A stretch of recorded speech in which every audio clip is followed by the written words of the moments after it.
Well, Greyhound Racing back on RPTV. It must be the Derby, Birchie. It is. Saturday, we can't wait. It's been fantastic, isn't it? It's been brilliant. Yeah. People have moaned about the new track and the new facilities and everything, but we've had a good time, haven't we? Oh, superb. I mean, the place is absolutely rocking. I mean, it's a better atmosphere, okay. It's all changed, but I think they've done a pretty good job there, and I think the racing has been top-notch. More of an emphasis on early pace? I think there is, yeah. I think that's not to say that dogs can't come from behind. I think it's a very, very fair track. I think it's an excellent track. I mean, people have been comparing it, the running surface and everything, to Hove, saying it's now the best running surface, the best track in the country. So, all credit to Wimbledon. They haven't finished yet, though. They've got to do a few more improvements, and we look forward to that next year. But we're talking about Saturday first. Yeah, exactly. It's a great race. I think it's a pretty good final. It's an excellent final. I think it's a competitive final. I think there's the big two in there, Tourmaline Jack and Bandicoot Topoki, obviously. But, you know, it wouldn't be the biggest shock of all time if one of the others won.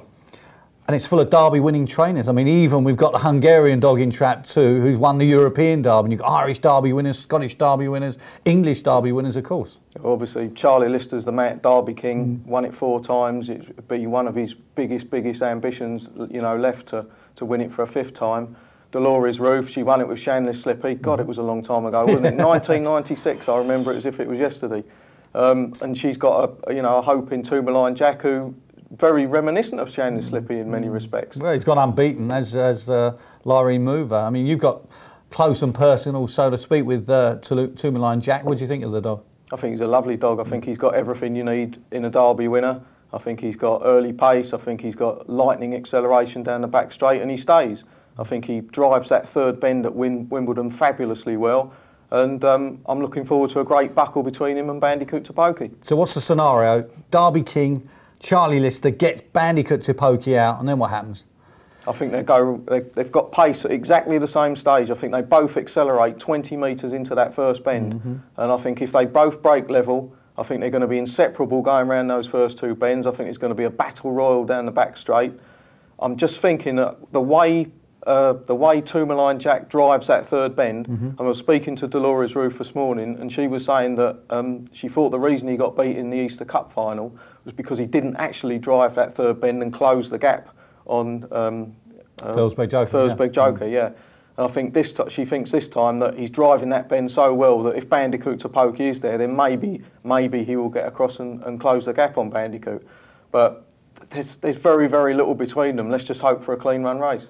Plenty of ifs and buts. Can the Magic Man McGee get a tune out of Oran Classic? And does that then spell danger for the dog in 2, the Hungarian dog, the international flavour to this year's Derby, Lyrene Mover, who's done nothing wrong, but Derby final night, I mean, it's just a unique atmosphere. Can he handle it? Well, I've got massive respect for John McGee. I mean, I was there the night, hit the lead, won the Derby. It was a memorable night. Again, that was a long time ago. John's very determined this year. He's come back. He wanted to take on the best, as you wrote in your column the other day. And he's got to the final. And the thing is, though, he's got to the final. The dog hasn't trapped once yet. Now, he's gone 5 rounds at Wimbledon, and he hasn't trapped.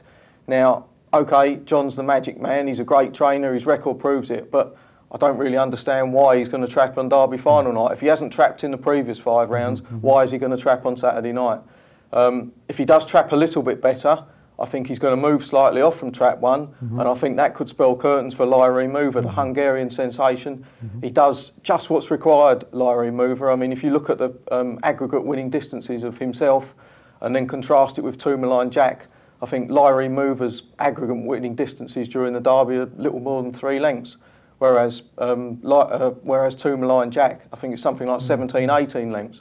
I think that just shows that Tourmaline Jack has been running through the Derby showing total and utter complete authority, whereas Lyrene Mover has just been, you know, getting the job done, not having much in hand at the finish. I just think when it comes to the big final night, I think he's worked very, very hard to get to that final. He's got a dog in 1 that could be moving off. Bandicoot Topoki's likely to fire out of trap 3. I just can't see Lyrene Mover getting a run. Now, does it have to? It has to be a messy race, I think, for Krug 95 or Adagio to get involved and play a part in the finish. Surely they can't, in a clean run race, play a part. Well, Krug 95, I've been very impressed with his last 2 runs. I think he's getting stronger and stronger the longer the competition goes through. Yes, on times he's got a mountain to climb, Yes, he doesn't seem to have the trapping ability or the early pace to put him in a real good pitch around the second bend, but he's coming home very, very strongly. So I was fabulously impressed with him in the semi-final. I think he's going to finish in the first three. I think he's going to get that third place. As you say, Adagio, he's 50 to 1 shot. Mark Wallace won it last year. He's in a, people saying he's in a similar position this year with Adagio. Kinda Ready was 25 to 1 last year, but there's a big, big difference. Kinda Ready, he'd finished second in a Category 1 contest. To who? To Bandicoot Topoki at Monmore. And, we already knew that he was destined to be a star, a top class dog. Adagio's, basically crept in from under the radar, and I think his future's going to be when stepped up to 6 bends, 5.75 round Romford.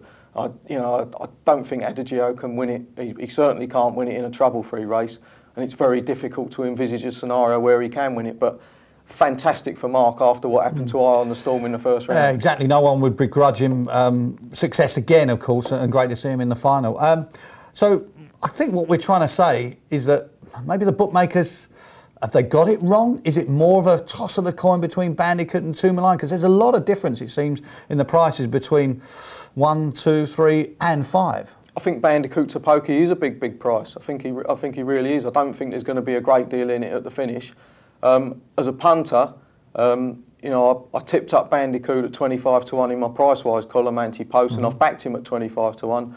I don't need to get involved. But I mean, if you're approaching it from a very fresh perspective, if you're coming into it and you haven't had a bet, you haven't got any anti-post riding, Bandicoot is the value. Yeah, I have to say, I haven't got any anti-post interest at all. And I think if I was on Tourmaline Jack at 25 to 1, 33 to 1, I would not see him be beaten. Because there's no obvious reasons. But you're trying to, pick holes in it. Look at it as a one-off race. And for me, maybe he does still represent a little bit of value to Pokey for the Derby King Charlie. Totally agree.